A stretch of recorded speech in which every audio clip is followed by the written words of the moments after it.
ನನ್ನ ಹೆಸರು DN ಚಂದ್ರಶೇಖರ. ಮೂಲತಃ ನಾವು ದರೇಕೊಪ್ಪದವರು. ನನ್ನ ತಂದೆ ಹೆಸರು ನಾಗಪಗೌಡ, ತಾಯಿ ಹೆಸರು ನಿಂಗಮ್ಮ. ನಾವು ಒಟ್ಟು 7 ಜನ ಮಕ್ಕಳು. ಅದರಲ್ಲಿ 2 ಜನ ಹೆಣ್ಣು ಮಕ್ಕಳು, 5 ಜನ ಗಂಡು ಮಕ್ಕಳು. ಎಲ್ಲರೂ ಸುಖ ಜೀವನದಲ್ಲಿ ಎಲ್ಲರಿಗೂ ಮದುವೆ ಮಂಜಿ ಪ್ರತಿಯೊಂದಾಗಿದೆ. ನಮ್ಮ ಜೀವನ ನಾವು ಮಾಡುತ್ತಾ, ಜೊತೆಗೆ ನನಗೆ ಯಕ್ಷಗಾನದ ಬಗ್ಗೆ ತುಂಬ ಒಲವು ಇರೋದ್ರಿಂದ ಈ ಹಿಂದೆ ಸಹ ಒಂದು ವಿಡಿಯೋ ಮಾಡಿ ಬಿಟ್ಟಿದ್ದು. ನನ್ನ ಸಹಪಾಠಿಯಾದ ಹಿರಿಯರಾದ ನಾರಾಯಣಾಚಾರ್ಯರ ಬಗ್ಗೆ ವಿಡಿಯೋ ಮಾಡಬೇಕಂತ ಕೇಳಿಕೊಂಡಾಗ ಅವರು ಸಂತೋಷದಿಂದ ಬಂದರೆ ಮೂಡಿಗೆರೆಯಿಂದ. ಈ ಮುಂದೆ ನಶಿಸಿ ಹೋಗುವಂಥ ಈ ಯಕ್ಷಗಾನ ಕಲೆಯನ್ನು ಮುಂದಿನ ಪೀಳಿಗೆಗೆ ನಮ್ಮಂಥವರು ಉಳಿಸಿ ಬೆಳೆಸಿ ಮಾಡಿದರೆ ಮಾತ್ರ ಜನಗಳಿಗೆ ಯಕ್ಷಗಾನ ಎಂಬುದು ಗೊತ್ತಾಗುತ್ತೆ.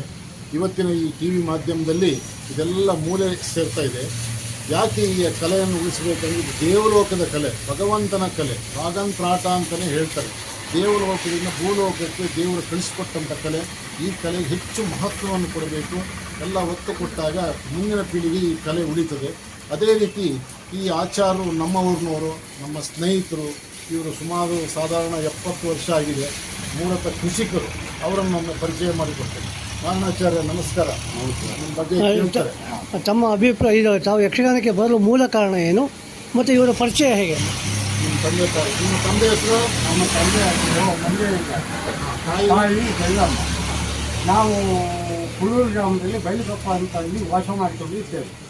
ಸ್ವಲ್ಪ ಜಮೀನು ಉಂಟು, ನಮ್ಗೆ 1-2 ಎಕರೆ ಜಮೀನು ಉಂಟು. ಮತ್ತೇನು ಇನ್ಕಮ್ ಇಲ್ಲ. ನನಗೆ 2 ಗಂಡು ಮಕ್ಕಳು, ಒಬ್ಬಳು ಹೆಣ್ಣು ಮಗಳು.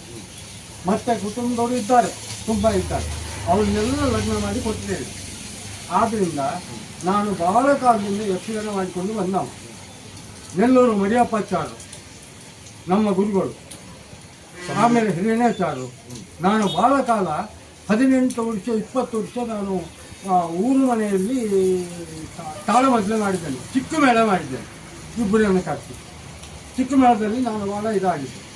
ಆ ನಂತರ ಇದೇ ನಮ್ಮ ಜೈಪುರ ಚಂದ್ರನ ಸೇರಿ ನನ್ನ ಹತ್ರ ತಾಳ, ಮದ್ದಲೆ, ಚಂಡೆ ಎಲ್ಲ ಇತ್ತು. ಎಲ್ಲ ತೆಗೆದು ಅಷ್ಟಕ್ಕೆ ಹಾಕಿದೆ. ಯಾಕಂದರೆ ನಮ್ಮಲ್ಲಿ ಜನ ಕಡಿಮೆ, ಯಕ್ಷಗಾನದವರು ಕಡಿಮೆ. ಅವ್ರನ್ನ ಕಾಣಬೇಕಾದ್ರೆ ನಾವು ಇಲ್ಲ ಕಳಸ ಹೋಗ್ಬೇಕು, ಬಾಳೆಹೊಳೆ ಹೋಗ್ಬೇಕು, ಇಲ್ಲ ಶೃಂಗೇರಿ ಹೋಗ್ಬೇಕು. ಇಲ್ಲಿ ಸಂಪೂರ್ಣ ಎಲ್ಲೂ ಇಲ್ಲ. ಆ ಕಲೆ ಬೆಳೆಸೋರೇ ಇಲ್ಲ ಇಲ್ಲಿ. ನಾವೇನೋ ಹಿಂದಿನಿಂದ ನಡೆದು ಬಂದದ್ದು, ಅಜ್ಜನ ಕಾಲದ್ದು ಎಲ್ಲ ಇತ್ತು ನನ್ನ ಹತ್ರ ಸಂಪತ್ತು. ತೆಗೆದು ಅಟ್ಟಕ್ಕೆ ಹಾಕಿದ್ದು. ಮತ್ತು ಇವರು ಸುರೇಶ ಮೌಲ್ಯ, ಇವರೇ ಮುಖ್ಯಸ್ಥರು. ಇವರೆಲ್ಲ ಸೇರಿ ನನ್ನ ಕರೆಸಿ, ಆಚಾರ್ಯ ಒಂದು ಯಕ್ಷಗಾನ ಬಂದಿದೆ, ಸಂಸ್ಕೃತ ವಿಲಯದಿಂದ ಮಾಡುವ ಅಂತೇಳಿ ನನಗೆ ಆಶ್ರಯ ಕೊಟ್ಟರು. ಎಲ್ಲ ತಂದು ಕೊಟ್ಟೆ. ನಾನು ಸೇರಿದೆ. ನನಗೆ ವಿದ್ಯೆ ಇಲ್ಲ. ನೀವು ಓದಿದ್ದು? ನಾನು ಓದಲಿಲ್ಲ. 4 ಕ್ಲಾಸು ಸಣ್ಣಲ್ಲಿ ನಮ್ಮ ತಂದೆ ತೀರಿ ಹೋದರು. 3 ಜನ ಹೆಣ್ಣು ಮಕ್ಕಳು, ನನ್ನ ತಂಗಿಯರು. ನನಗೆ 2 ಕಣ್ಗೆ ಗದ್ದೆ ಇರುವುದು, ಅವ್ರನ್ನ ಸಾಕಲಿಕ್ಕೆ ಆಗಲಿಲ್ಲ. ಆಮೇಲೆ ನನಗೆ ಭಾಳ ಉತ್ಸವ. ಯಕ್ಷಗಾನ ಅಂದರೆ ಎಲ್ಲಿ ಅಂದರೂ ಹೋಗುವುದೇ, ನಾನು ನೋಡುವುದೇ. ಮರಿಯಪ್ಪಾಚಾರು ನಮ್ಮ ಮಾವ ನೆಲ್ಲೂರಲ್ಲಿದ್ದಾರೆ, ದೊಡ್ಡ ಭಾಗವತರು.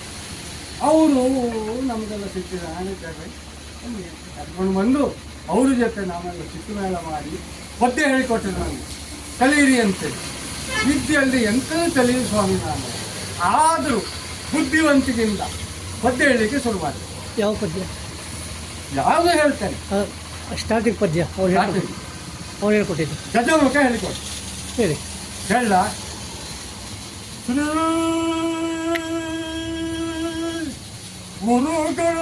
ಗುರುಗಳಾಧಿಪತಯೇ ನಮಃ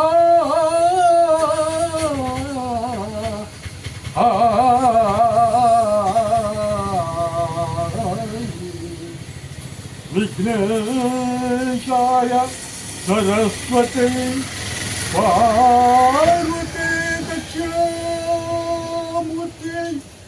ದೇವನ ಸಕಲ ಕಾರ್ಯ ದಿಗ್ವಿಜಯ ಭವ.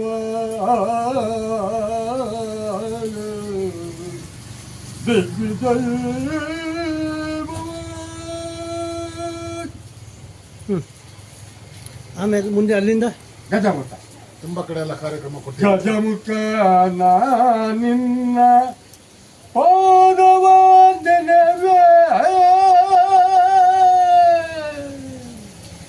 ಗಜಮುಖ ನಿನ್ನ ಪಾದವಂದನವೇ. ನಿಜವಾಗಿ ಕರುಣಿಸು ವರಗಳ ಪ್ರಭುವೇ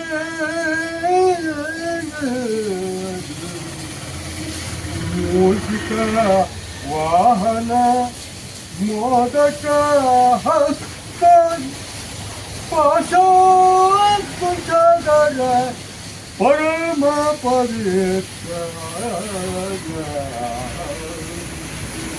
ಬುದ್ಧಿ ಪ್ರದಾಯಕ ಪುಸ್ತಕಧಾರಿಣಿ ಸಿದ್ಧವಿನಾಯಕ ಪದಾನಮಸ್ತೆ ಸಿದ್ಧವಿನಾಯಕ ಪದಾನಮಸ್ತೆ ದೇವ ದೇವರ ದೇವ ದೇವನಲ್ಲವೋ ನೀನು ದೇವ ದೇವರ ದೇವ ದೇವನಲ್ಲವೋ. ಹಾಂ ಆಯ್ತು. ಯಕ್ಷಗಾನ ಇದುವರೆಗೂ ಎಷ್ಟು ಯಕ್ಷಗಾನದಲ್ಲಿ ಮಾಡಿದ್ದೀರಾ ಭಾಗವತರಾಗಿ? ನಾನು ಹೆಚ್ಚಿಗೆ ಭಾಗವತಿಗೆ ಮಾಡಲಿಲ್ಲ, ಹಾಂ. ಎಲ್ಲಿಯಾದರೂ ಅಪರೂಪ ಗಜಮುಖ ಮಾಡ್ತಂತೆ. ಆ ನಂತರ ವೇಷ ಮಾಡಲಿಕ್ಕೆ ಶುರು ಮಾಡಿದೆ. ಎಷ್ಟು ಇದರಲ್ಲಿ ಪಾತ್ರ ಮಾಡಿದ್ದೀರಾ? ಸಾಧಾರಣ ಗೋಳಿಗಡಿ ಸುಮಾರು ಅಣ್ಣಾಜಿ ಮೇಳದ ಸುಮಾರು ವರ್ಷದಿಂದ ಪಾತ್ರ ಮಾಡಿ. ಸ್ತ್ರೀ ಪಾತ್ರಗಳನ್ನು ಮಾಡಿದ್ದೀರಾ? ಹಾಂ, ಶಿಲ್ಪ ಸ್ತ್ರೀ ಪಾತ್ರಕ್ಕೆ ಭಾರಿ ಫೇಮಸ್ ಆಗಿದ್ವಿ. ಸುರತ್ಕಲ್ಲಲ್ಲಿ ಮಾಡಿದ್ರ ಹಾಸ್ಯ ಹಾಸ್ಯ ಪಾತ್ರ, ಹಾಸ್ಯ ಪಾತ್ರ. ಆಮೇಲೆ ಶಬರಿಮಲೆ ಅಯ್ಯಪ್ಪನಿಗೆ ಒಂದು ಸೇತು, ಒಂದು ಸೈಬರ್ ಮಾಡಿ ನಾನು ದಾಟವಂತ. ಈಗ ನೀವು ಯಾವ್ಯಾವ ದೊಡ್ಡ ದೊಡ್ಡ ಮೇಳದಲ್ಲಿ ಭಾಗವಹಿಸಿದ್ರಾ? ಇಲ್ಲ, ಎಲ್ಲ ಊರ ಮೇಲೆ ಬರ್ತಾರಲ್ಲ, ಸಣ್ಣ ಸಣ್ಣ ಮೇಳ, ದೊಡ್ಡ ಮೇಳಕ್ಕೆ ಹೋಗಲ್ಲ. ನಮ್ಗೆ ಯಾರ್ದು ಹೋತ್ಸವ ಇರಲ್ಲ. ಗಾಡಿ ಚಿಕ್ಕ ಮೇಳ. ಚಿಕ್ಕ ಮೇಳ, ಆಮೇಲೆ ಗೋಳಿಗಡಿ, ಅಣ್ಣಾಜಿ ಮೇಳ, ಆಮೇಲೆ ಕೀತೂರು ಗಣಪತಿ. ಈಗ ನೀವು ರಾತ್ರಿ ಎಲ್ಲ ಜಾಗರಣೆ ಮಾಡಿ ಬೆಳಗ್ಗೆ ತನಕ ಯಕ್ಷಗಾನ ಮಾಡ್ತಿದ್ರು, ಇಲ್ಲ ರಾತ್ರಿ 12ಗೆ ಕ್ಲೋಸ್ ಮಾಡ್ತಿದ್ರು? ಇಲ್ಲ, ಕಿತ್ಲಾಗಿ ಅದು ಕಾಲಮಿತಿ ಅಂತ ಬಂದದ್ದು. ಮೊದಲೆಲ್ಲ ಬೆಳಗು 9:30 ಬೆಳಗು. ನಮಗೆ ಹೋಸ್ತವ ಇರಲಿಲ್ಲ. ಇಲ್ಲಿ ಕಲಾವಿದರು ಕಡಿಮೆ, ನಮ್ಮನ್ನು ಯಾರೂ ಕರ್ಕೊಂಡು ಹೋಗಲ್ಲ. ಹಾಗಾಗಿ ನಾವು ಈ ಥರ ಆಗಿ ಕೂತು. ಈಗ ಯಕ್ಷಗಾನದ ಬಗ್ಗೆ ಹಾಂ. ಮತ್ತು ಇಂದಿನ ಯುವ ಪೀಳಿಗೆ, ಅಂದಿನ ಯುವ ಪೀಳಿಗೆ, ಇಂದಿನ ಯುವ ಪೀಳಿಗೆ, ಇದ್ರ ಬಗ್ಗೆ ತಾವೇನು ಹೇಳ್ತೀರಾ? ಈಗ ಕಡಿಮೆ ಕಲಿತೀವಿ, ಈಗ ಕಲಿಯೋದಿಲ್ಲ. ಸಂಸ್ಕೃತ ಬಿಟ್ಟು ನಮ್ಮೂರಲ್ಲಿ ಯಾವ ಮಕ್ಕಳು ಕಲಿಯಿಲ್ಲ. ಇದೇ ನಮ್ಮ ಕಲಿಕೆ ಕೇಂದ್ರ ಇತ್ತು ಜೈಪುರದಲ್ಲಿ, ಹೊತ್ತ ಆಂಜನೇಯರು ಮಾಡಿದ್ರು. ನಮ್ಮೂರಲ್ಲಿ ಕೂಡ ಮಕ್ಕಳಿಗೆ ಹೇಳಿದ್ರು, ಬನ್ನಿಯಪ್ಪ ಕಲೀರಿ, ಮುಂದೆ ಪೈಸೆ ಕೊಡಬೇಡಿ, ನೀವು ಬಂದು ಕಲೀರಿ ಅಂತೇಳಿ. ಯಾರೂ ಅದಕ್ಕೆ ಗಮನ ಕೊಡೋದಿಲ್ಲ. ನಾವು ಆಚಾರ ನಮ್ಮ ಅಜ್ಜಿನ ಕಾಲದಿಂದನೂ ಇವರು ತಂದೆ ಹಿಂದಿನಿಂದಲೂ ಈ ಯಕ್ಷಗಾನ ಕಲೆ ಬಂದದ್ದು. ನಾವು ಸಣ್ಣ ಹುಡುಗರು, ಇವರೆಲ್ಲ ಅವಾಗ ಹಳೆ ಮನೆ ಕಟ್ಟದಾಗ ಅಲ್ಲಿ ತಾಳ್ಮಕ್ಳೆ ಎಲ್ಲ ನಡೆಸ್ತಾ ಇದ್ರು. ಅವಾಗೆಲ್ಲ ಹೋಗುದು. ನಮ್ಮ ಮಕ್ಕಳಿಗೆ ಮೊಬೈಲ್ ಎಲ್ಲ ಬಿಟ್ಟು ಯಕ್ಷಗಾನ ಕಲೆ ಪರಂಪರೆಯಿಂದ ಬೆಳೆದು ಬಂದಂಥದ್ದು. ಅದ್ರ ಮುಂದೆ ಯಾವುದೂ ಅಲ್ಲ, ದೊಡ್ಡ ಇದ್ದೆ, ಅದನ್ನು ಮಾತ್ರ ಕಲೀರಿಯಪ್ಪ. ಬೇಕಾಗತ್ತೆ, ಒಂದು ಕೈಕಸು ಬೇಕಾಗತ್ತೆ ಒಬ್ಬ ಮನುಷ್ಯನಿಗೆ. ವಿದ್ಯೆ ಅದೇನು ಹಾಳು ಉದ್ಯೋಗ ಅಲ್ಲ, ಅದನ್ನು ಮಾತ್ರ ನೀವು ನೆರವೇರಿಸಿ ಬನ್ನಿ. ಯಕ್ಷಗಾನವನ್ನು ಚೆನ್ನಾಗಿ ಮಾಡಿ ಕಲೆ ಬೆಳೆಸಿ ಮುಂದಿನ ಪೀಳಿಗೆಗಳು, ನಮಗೆಲ್ಲ ಪ್ರಾಯ ಆಯ್ತು, ಇನ್ನು ನಾವು ಮಾಡಲ್ಲ, ಉಳಿಸ್ಬೇಕು, ಬೆಳೆಸ್ಬೇಕು. ಪೂರ ನಿಮ್ಮದೇ. ತಮಗೆ ಈಗ ವಯಸ್ಸು ಎಷ್ಟಾಗಿದೆ? 77. 77. ನೀವು ಯಕ್ಷಗಾನಕ್ಕೆ ಇಳಿದಿದ್ದೆ ಯಾವಾಗಿಂದ? ನಾನು 40 40 ವರ್ಷಕ್ಕಿಂತಲೂ ಹೆಚ್ಚು. ನಾರಾಯಣಾಚಾರ್ಯ ಬೈಲಿಕೊಪ್ಪ ನಾರಾಯಣಾಚಾರ್ಯ. ಕಲೆಯನ್ನು ಉಳಿಸಬೇಕಾದ್ರೆ ಸರ್ಕಾರ ಅದಕ್ಕೊಂದು ಕನ್ನಡ ಮತ್ತು ಸಂಸ್ಕೃತಿ ಇಲಾಖೆಯನ್ನೇ ಸ್ಥಾಪನೆ ಮಾಡಿ ಅದಕ್ಕೆ ಆಫೀಸು, ಹಣ ಎಲ್ಲ ಕೊಟ್ಟಿದೆ. ಆದರೆ ಅಲ್ಲಿ ಹೋದಾಗ ನಮಗೆ ಯಾವುದೇ ಥರ ಪ್ರೋತ್ಸಾಹ ಕೊಡ್ತಾ ಇಲ್ಲ. ಯಕ್ಷಗಾನ ಕಲಾವಿದರು ಈಗ 77 ವರ್ಷ. ಆ್ಯಕ್ಚುಲಿ ಇವರಿಗೆ ಮಾಸಾಸನ ಕೊಡಬೇಕು, ನಿವೃತ್ತಿ ಜೀವನ, ಅದು ಕೊಡ್ತಾ ಇಲ್ಲ. ಮತ್ತು ವಾರಕ್ಕೊಮ್ಮೆ ಶಾಲೆಗಳಲ್ಲಿ, ಬೇರೆ ಬೇರೆ ಆಫೀಸ್ಗಳಲ್ಲೆಲ್ಲ ಯಕ್ಷಗಾನ ಕಾರ್ಯಕ್ರಮಕ್ಕೆ ಇಂಥ ಕಲಾವಿದರನ್ನು ಕರೆಸಿ ಯಕ್ಷಗಾನಕ್ಕೆ ಪ್ರೋತ್ಸಾಹಧನ ಕೊಡಬೇಕಂತೇಳಿ ಸರ್ಕಾರಕ್ಕೆ ಮನವಿ ಮಾಡ್ತಿದ್ದೀನಿ. ಈ ಕಲೆ ಹೊರದೇಶದಲ್ಲೆಲ್ಲ ಉಳಿಸ್ಕೊಂತಿದ್ದಾರೆ, ನಮ್ಮ ಕಾಲುಬುಡದಲ್ಲಿ ಈ ಕಲೆಗೆ ಬೆಲೆ ಇಲ್ಲ ಆಗಿದೆ. ದಯಮಾಡಿ ಇದರ ಬಗ್ಗೆ ಸರ್ಕಾರ ಎಚ್ಚೆತ್ತುಕೊಂಡು ಇಲ್ಲಿಯ ಶಾಸಕರು ಕೂಡ ಇದರ ಬಗ್ಗೆ ಗಮನ ಹರಿಸಿ ಇಂಥ ಹಳೆ ಯಕ್ಷಗಾನ ಕಲಾವಿದರನ್ನೆಲ್ಲ ಗುರುತಿಸಿ ಇವರನ್ನು ಗೌರವಿಸಬೇಕಾಗಿ ಕಳಕಳಿಯಿಂದ ಕೇಳಿಕೊಳ್ತೀವಿ. ಇಂಥ ಹಳೆಯ ಕಲಾವಿದರನ್ನ ಪ್ರತಿಯೊಂದು ತಾಲೂಕು ಮಟ್ಟದಲ್ಲಿ ಸರ್ಕಾರಿ ಶಾಲೆಗಳಲ್ಲಿ ಪ್ರೈವೇಟ್ ಶಾಲೆಗಳಲ್ಲಿ ಅದಕ್ಕೆ ಕನ್ನಡ ಸಾಹಿತ್ಯ ಪರಿಷತ್ನವರು ಇವರಿಗೆ ಕನ್ನಡ ಸಾಹಿತ್ಯ ಪರಿಷತ್ತು ಮತ್ತು ಕನ್ನಡ ಮತ್ತು ಸಾಂಸ್ಕೃತಿಕ ಇಲಾಖೆಯಿಂದ ಹಣವನ್ನು ಒದಗಿಸಿ ಶಾಲಾ ಮಕ್ಕಳಿಗೆ ಯಕ್ಷಗಾನದ ಅಭಿರುಚಿಯನ್ನು ಹುಟ್ಟಿಸಬೇಕು, ಅವರಿಗೆ ಇಂಥರಿಂದ ಕಲಿಕೆಯನ್ನು ಮಾಡಬೇಕಾಗಿ ನನ್ನ ಕೋರಿಕೆ ಇದೆ.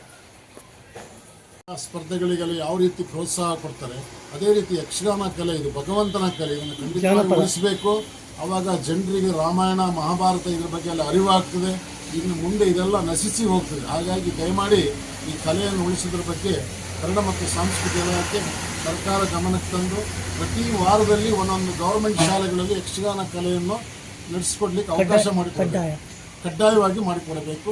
ಅದೇ ರೀತಿ ಮಕ್ಕಳು ಕೂಡ ಈ ಕಲೆಯನ್ನು ಕಲಿಬೇಕು, ಅವರಿಗೆ ಇದರ ಅಭಿರುಚಿಯನ್ನು ಸಹಕರಿಸಬೇಕು ಅಂತ ಹೇಳಿ ಕೇಳ್ಕೊಳ್ತೀವಿ.